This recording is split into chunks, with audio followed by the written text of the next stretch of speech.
Masi jemi të zgjedhjet. Çka mendoni për zgjedhjet në Amerikë? Zgjedhjet në Amerikë. Unë dëshiroj të falenderoj më së pari presidentin Obama dhe zëvendës presidentin Biden për mbështetjen që ja kanë dhënë Kosovës.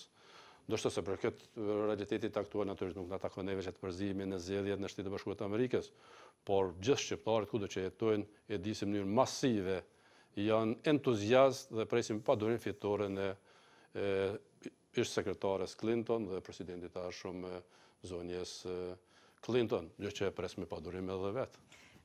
Për shkak të njohje që kemi, për shkak të lidhjes dhe familjaritetit të saj me çështjen e Kosovës, të shqiptarëve edhe në rajon gjithashtu. Kështu që më ka ardhur mirë në takimet që kam pasur me diasporën në Amerikë, që të gjithë, edhe ata që kanë qenë republikanë më herët, kësaj radhe në bashku pa dallime republikanë demokratë, të gjithë për te demokratëve republikanë, të gjithë për Hillarin. Dhe më ka ardhur tepër mirë dhe e kam inkurajuar në të njëjtën kohë. Nuk është një Fat që keni me luftu